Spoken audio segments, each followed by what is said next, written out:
na Conferência de Saúde aqui do Rio de Janeiro, também na 16ª Conferência Nacional de Saúde.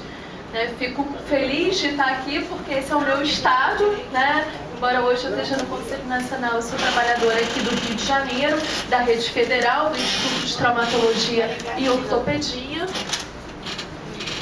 Eu tinha uma apresentação aqui, mas se não der para abrir não tem problema, porque eu pretendo mais colocar algumas questões... Eu acho que está dentro de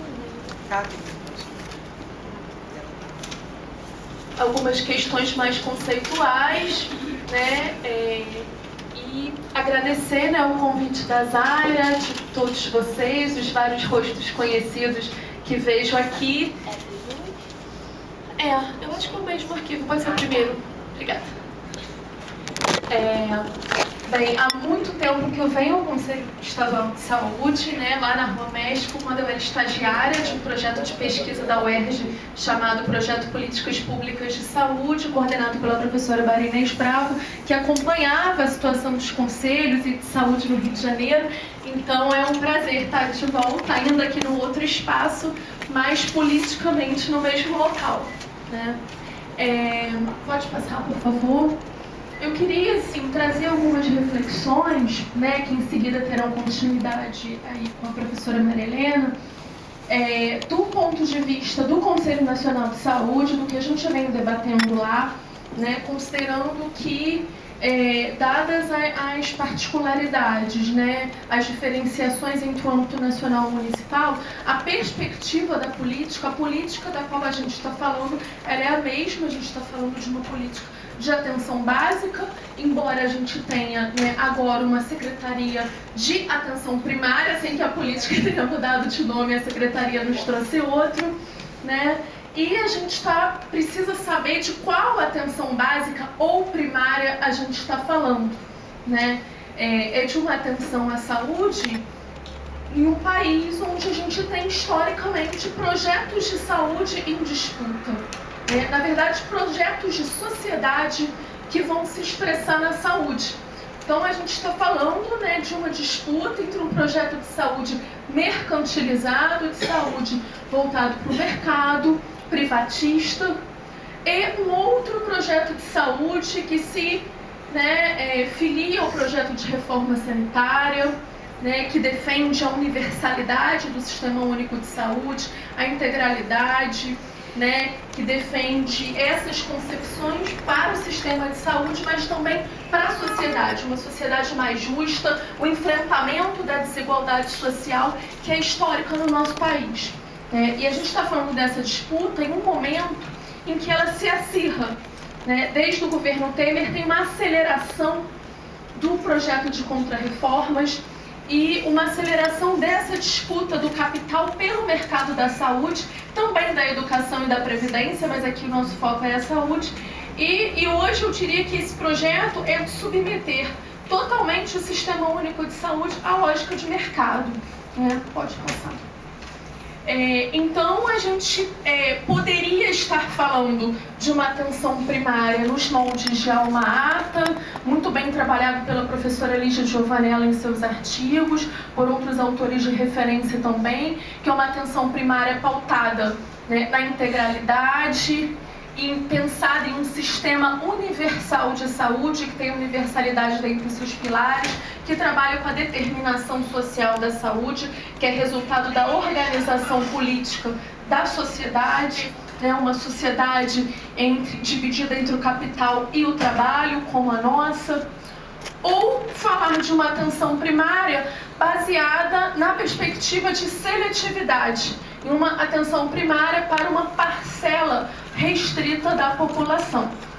E aí que a gente possa refletir, né, de qual modelo de atenção primária a gente está falando, o governo está falando quando apresenta a proposta de um novo modelo de financiamento para a atenção primária e também a proposta de carteira de serviços e o programa Médicos pelo Brasil, né?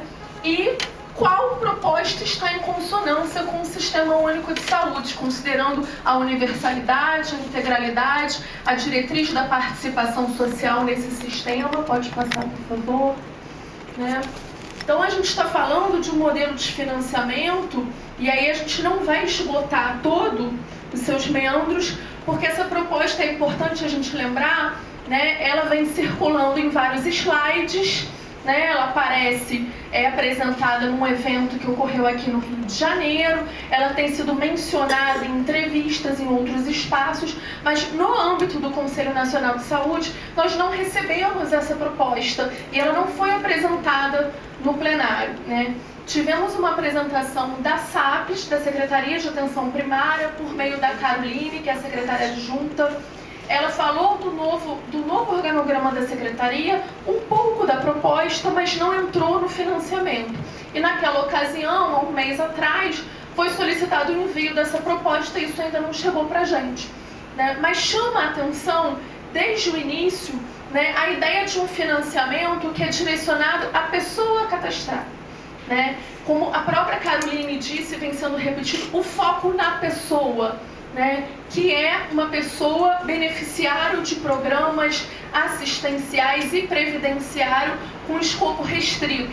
Previdenciário até 2 salários mínimos, assistencial no cadastro único, no BPC, no Bolsa Família, né? Então a gente está falando de uma atenção primária barra básica, já que a política é essa, né, para pessoas em dita condição de vulnerabilidade, né? E aí a gente poderia entrar num outro debate que não é o caso, de quem é vulnerável num país como o nosso, né? Eu diria que todos são vulneráveis, né?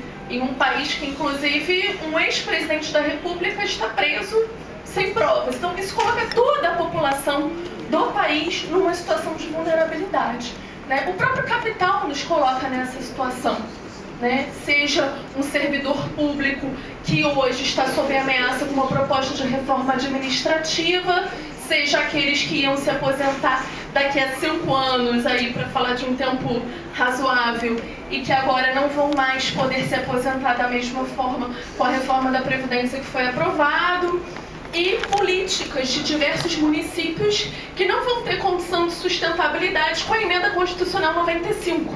Então é um país em que tudo é vulnerável, né? Então nos estranha, né, a gente ter um ajuste socioeconômico em uma política pública que é parte de um sistema que é universal, de um sistema que é para todos, que não tem esse corte de renda para o seu acesso.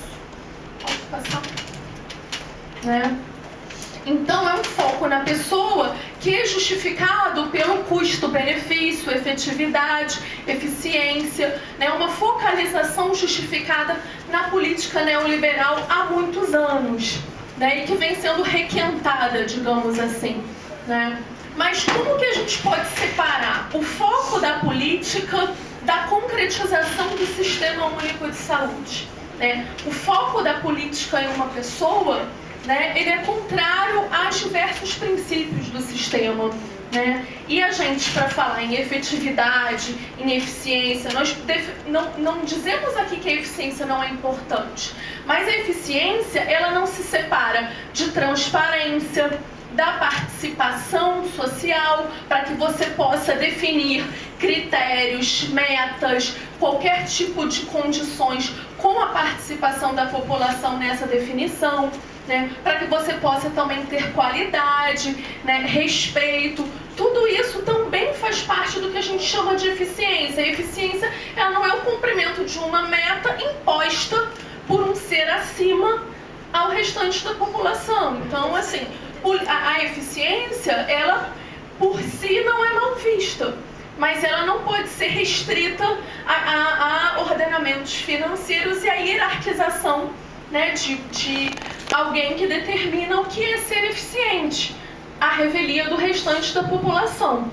Então, nos parece que essa perspectiva, né, em específico, este componente do financiamento e também a carteira de serviços, ela se aproxima muito mais da cobertura universal defendida pelo Banco Mundial, uma focalização em uma parcela mais pobre da população, do que na universalidade, que é o SUS para todos, né? Então a gente está falando, na verdade, de uma atenção básica que seria pobre para os pobres, muito diferente do que a gente defende para um sistema de saúde.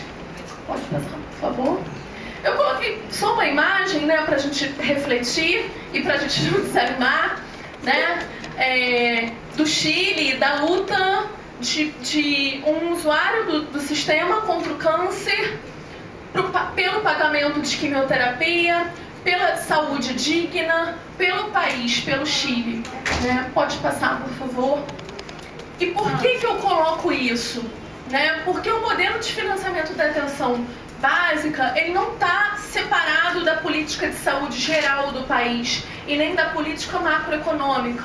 Né? Quando a gente vai pensar como esse sistema vai se concretizar, ele tem uma relação com as contrarreformas, em específico a da Previdência, né? Ele tem uma relação com a privatização da saúde em organizações sociais e outros modelos de gestão, né? Que já estão colocando a atenção básica no município do Rio de Janeiro, né? Em uma situação terrível, enquanto era feita a apresentação aqui, né, uma pessoa lembrava, mas já não existe esses cadastros, já não existe essas equipes trabalhando no Rio de Janeiro, né, e a gente sabe o desmonte que está ocorrendo, né, a gente falar da emenda constitucional 95 e da redução de recursos, né, para a saúde de uma forma geral, e a gente falar também do lugar ocupado pelo setor privado, né, e pela saúde suplementar em específico. Né? Não à toa você coloca aí uma perspectiva de ampliação de cadastros, né, para os municípios e aí uma pressão dos municípios que tem que alcançar a meta de cadastros para garantir aí pelo menos o mesmo patamar de recursos do ano passado, né, independente da capacidade instalada, independente das suas equipes e de vários outros fatores. Né? E você tem ao mesmo tempo um congresso que ocorreu na semana passada, um seminário, eu diria, né, da FINA Saúde, da Federação de Planos de Saúde, em que coloca em vários discursos durante o evento que a atenção primária à saúde é a menina dos olhos da saúde suplementar neste momento. Né? Então eu queria trazer, pode passar por favor, um pouco desse cenário da política e do país para que a gente pense nessa política e nesse modelo de financiamento, não apenas em números, né? Em números dá para ver, né, perdas, assim, visivelmente, né? É importante a gente destacar que a desigualdade social no Brasil, ela não se expressa só em meio rural. Né? Embora ela tenha aí características importantes em meio rural, num contexto aí de fome, né, de falta de recursos naturais, de seca, especialmente no Nordeste, né, a questão das distâncias no norte do país, mas a desigualdade social, ela atinge o Brasil, ela atinge um país com todas as especificidades, né, de um país aí de capitalismo não avançado, né, na forma desigual e combinada como o capitalismo atua no mundo. Né? Então é importante a gente pensar esse lugar que o Brasil ocupa, né, em meio a uma crise do capital que temos sim, né, e que a saúde entra aí como um campo de lucratividade, né, diante de planos de saúde que perdem beneficiários, né, de desemprego, né, de ausência de crescimento do país. A saúde, né, e a educação especialmente são campos de lucratividade importantes. E eu queria que a gente não perdesse isso de vista, né, na atenção que a gente precisa ter. E colocar, né, especialmente com relação ao Conselho Nacional de Saúde e ao Conselho Estadual, né, que são instâncias deliberativas. Então, nesse sentido, eu acho muito importante que aqui a gente esteja fazendo esse debate hoje, como deve ser, né, e que a gente tenha deliberações desse espaço do Conselho. As comissões intergestoras, seja a CIB como a CIT, elas são instâncias de pactuação importantes, mas elas não podem se sobrepor às deliberações dos espaços de participação e controle social democrático. Né? Então é fundamental que antes as discussões ocorram, né, e nesse sentido a gente já encaminhou pedido de informações antes que esse debate seja pautado na CIT. A reunião da CIT está prevista para depois de amanhã, se eu não me engano, quarta ou quinta.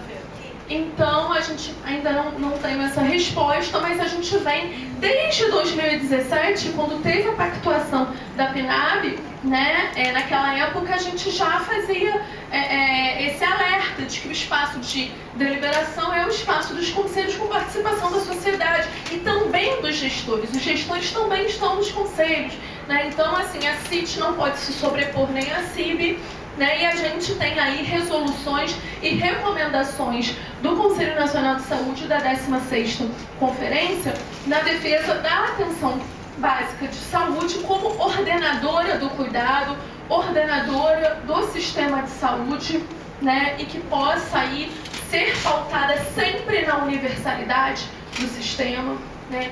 Ser pautada na integralidade, ser pautada na participação social, a democracia como algo que é imprescindível. E tem sido nesse sentido que a gente tem feito as discussões e que temos deliberações da 16ª Conferência e também uma moção que foi realizada a partir de uma atividade autogestionada que debateu esse tema com a participação da Lígia Giovanella, da Mariana Nogueira nessa atividade. Pode passar. Então, convidá-los para estar com a gente na reunião do Conselho Nacional de Saúde, que vai acontecer no Rio de Janeiro, na primeira semana de novembro, dia 7 e 8, na Fiocruz. É uma reunião em que a gente vai apresentar o relatório da 16ª Conferência Nacional de Saúde e vamos também comemorar o aniversário da Fiocruz. Então, é uma reunião que a gente pensou no Rio de Janeiro por causa disso. Vamos ter um ato que está sendo organizado, que vai ter uma reunião hoje contra o genocídio da juventude negra, que vai ser em Manguinhos, e que a gente possa acreditar na luta, acreditar nas possibilidades colocadas pela história e colocadas, inclusive, pela história do nosso país com o movimento de reforma sanitária, né? Então, eu trouxe uma citação para a gente finalizar, que é de um revolucionário e poeta, Mayakovsky, porque a poesia é fundamental na vida, né? Que a gente, de certo, não estamos alegres, é certo, mas também por que razão haveríamos de ficar tristes? O mar da história é agitado. As ameaças e as guerras havemos de atravessá-las, rompê-las ao meio, cortando-as como uma quilha corta as ondas. Então, a luta, a resistência e seguimos juntos e juntas.